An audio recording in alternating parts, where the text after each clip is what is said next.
I was sitting across from the VP of Human Resources, watching her slowly slide a manila folder across the table, and I knew my career was over. My hands were shaking under the desk, my heart was hammering against my ribs like a trapped bird, and the silence in that glass-walled room was loud enough to shatter windows. But to understand why I was about to hyperventilate in front of the woman who holds the keys to my employment, we need to go back to Friday night. And the 3 tequila shots that made me think sleeping with a coworker was a brilliant idea. You've probably heard the old saying, "Don't dip your pen in company ink." It's the golden rule of corporate survival. But what if I told you that sometimes the ink dips you? You might think you're disciplined, professional, and totally in control of your boundaries. But add an open bar, a devastatingly charming colleague, and the chaotic energy of an end-of-quarter party, and suddenly, logic goes out the window. By the end of this story, you'll understand exactly why office romances are the most dangerous game you can play, and I'll share the one crucial mistake I made that almost cost me everything. It started innocently enough. It always does. We were at the Golden Oak, that trendy bar downtown where our company holds every single mixer because the owner is the CEO's brother-in-law. The mood was celebratory. We had just crushed our Q3 targets, and the air was thick with relief and cheap cologne. I was standing by the high-top tables, nursing a beer, when Sarah walked in. Now, you have to understand the office dynamic here. I work in sales. We are loud, chaotic, and generally considered the frat house of the corporation. Sarah works in compliance and HR. They are the librarians, the rule enforcers, the people who send you passive-aggressive emails about completing your cybersecurity training. In 3 years of working together, I think Sarah and I had exchanged maybe 50 words. 40 of them were, "Excuse me," when we bumped into each other in the break room, and the other 10 were her asking me to sign updated policy forms. She was terrifyingly professional. Always in a blazer, hair perfectly pulled back, expression unreadable. But that Friday night, the blazer was gone, her hair was down, and she was laughing at a joke the IT guy made. It was like seeing a teacher outside of school. It broke my brain a little bit. Fast forward 3 hours. The crowd has thinned out, the music is louder, the professional boundaries have dissolved into a hazy mix of camaraderie and vodka sodas. Sarah and I ended up in a booth in the corner, debating the best pizza toppings in the city. It was one of those conversations that flows so easily you lose track of time. She was funny, witty, sarcastic, everything she never let herself be under the fluorescent lights of the office. And I was enchanted. And apparently I was charming enough, because when the bar lights flickered on for last call, neither of us moved to call an Uber. Here is the secret about office hookups that nobody tells you. It's not the hookup itself that's the problem. It's the illusion of intimacy. In that moment, you aren't coworkers. You are just 2 people connecting. You forget about the org chart. You forget that come Monday morning, she has the power to write you up for insubordination. You forget everything except the chemistry. And that amnesia is exactly what led us back to her apartment, which, fatefully, was only 3 blocks away from the bar. I won't go into the details of the night, but let's just say the chemistry wasn't a fluke. It was great. Until the sun came up. Waking up in a coworker's apartment is a specific kind of psychological horror. The sunlight hit my face, and instantly, the alcohol-induced fog cleared. Reality crashed down on me like a ton of bricks. I looked around the room. I saw her work ID badge on the dresser. I saw a stack of files labeled "Performance Reviews." Panic set in. I did the only thing a terrified, immature man does in that situation. I wrote a clumsy note on a sticky pad that said something like, Great time. Had to run for an appointment. And I ghosted. Sunday was a blur of anxiety. I spent the entire day staring at my phone, wondering if I should text her. But what is the protocol? If you text, does it make it a thing? If you don't text, are you a jerk? I paralyzed myself with overthinking and ended up doing absolutely nothing. Silence, which looking back was the first nail in my coffin. Then came Monday. The walk of shame is bad, but the walk of terror into your office building on Monday morning is worse. I walked through the revolving doors feeling like I had a neon sign above my head that said, "I slept with HR." I was convinced everyone knew. You know that feeling? The spotlight effect? Where you think everyone is analyzing your micro-expressions. I walked past the receptionist, and I swear she gave me a knowing look. She didn't, obviously. She was just drinking her coffee. But my brain was rewriting reality. The real torture began at 9 a.m., the weekly all-hands meeting. I walked into the conference room, and there she was. Sarah. Back in the blazer, hair pulled back. The icy professional mask was back in place. She was setting up the projector. I froze in the doorway. Our eyes locked for a millisecond, a fraction of a second. And in that look, I saw nothing. No smile, no anger, just a blank, corporate stare. She looked right through me and said, "Good morning," in the same tone she used to talk to the printer repair guy. It was chilling. I sat at the far end of the table, trying to make myself invisible. Throughout the meeting, I analyzed her every move.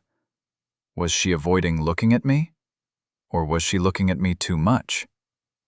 At one point, she laughed at the CEO's terrible joke, and I felt a pang of jealousy that was completely irrational. The meeting ended, and I bolted for the door, desperate to avoid the awkward small talk. But as I was squeezing past the snack table, it happened. We collided. Literally. I turned a corner too fast. She was holding a stack of papers, and we bumped shoulders. Papers went flying. It was like a bad rom-com, except nobody was laughing. We both scrambled to pick them up. Our hands brushed. The electricity was still there, undeniable and terrifying. I looked up at her, breathless, about to apologize, about to say something about Friday. She snatched the papers from my hand, looked me dead in the eye, and whispered, "Not here." Then she turned on her heel and marched away. Not here. 2 words. A million interpretations. Did that mean, "Not here, let's talk later"? Did it mean, "Not here, you're embarrassing me"? Did it mean, "Not here, I'm currently drafting your termination letter"? I spent the next 4 hours at my desk getting absolutely zero work done. I was refreshing my email every 30 seconds, waiting for the axe to fall. But wait, because the story gets so much worse. Just when I thought the tension couldn't get any higher, something happened that turned my anxiety into full-blown panic. But to understand how a simple email notification almost gave me a heart attack, we need to talk about the company's love contract policy. You know the one. It's that legal document companies make you sign that basically says, yes, we are dating, and if we break up, we promise not to sue the company or make everyone else miserable. I knew our company had one.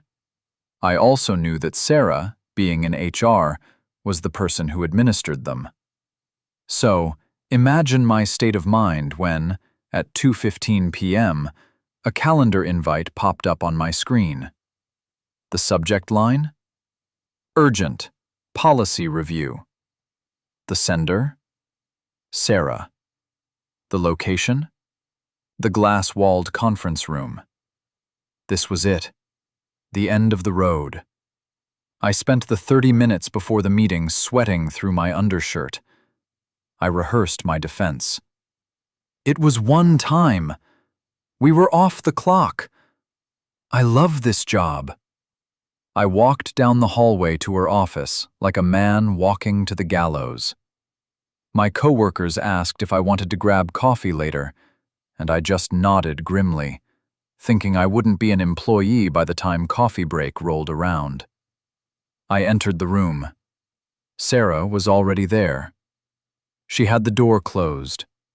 The blinds were open, so the whole office could see us, which meant she couldn't scream at me, but she could definitely fire me with a smile. She gestured for me to sit. She didn't look happy. She didn't look like the girl from the bar. She looked like the Grim Reaper in a pencil skirt. She slid that manila folder across the table, the one I mentioned at the beginning. My throat was so dry I couldn't speak. She opened the folder. She pulled out a piece of paper. I squinted at it, expecting to see a disciplinary form. Instead, it was a printout of a restaurant reservation? I looked up, confused. Sarah's professional mask cracked.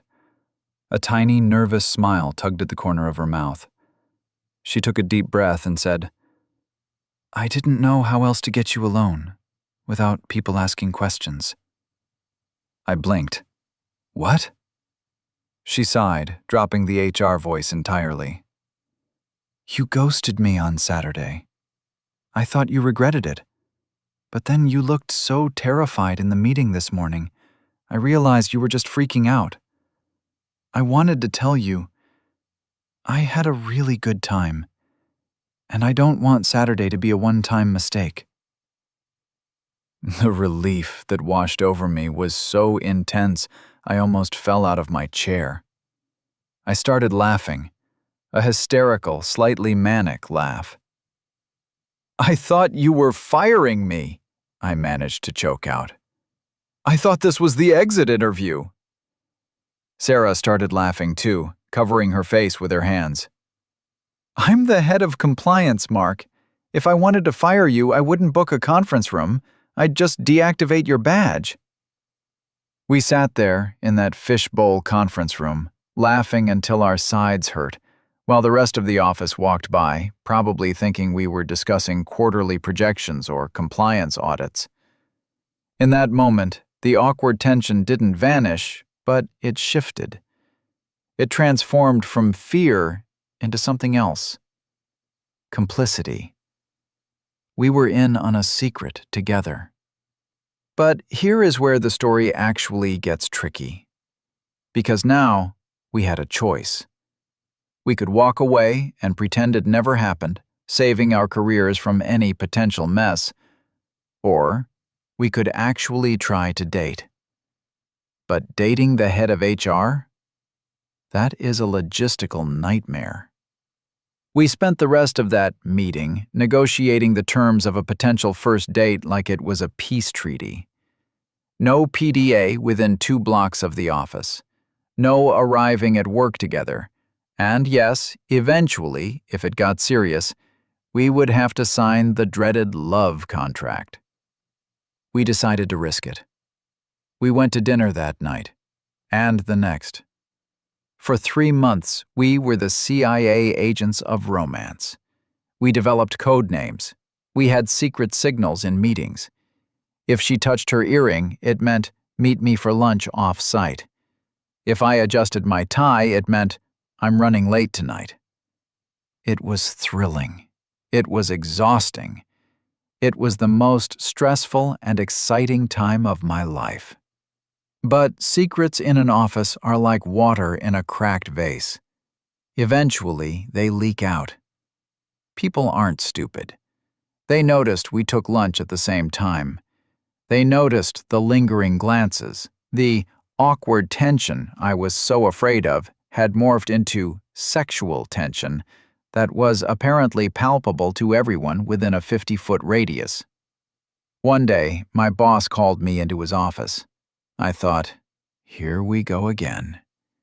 He sat me down, looked me in the eye, and said, "Mark, I don't care what you do in your personal life, but for the love of God, tell Sarah to stop smiling when she reads your sales reports.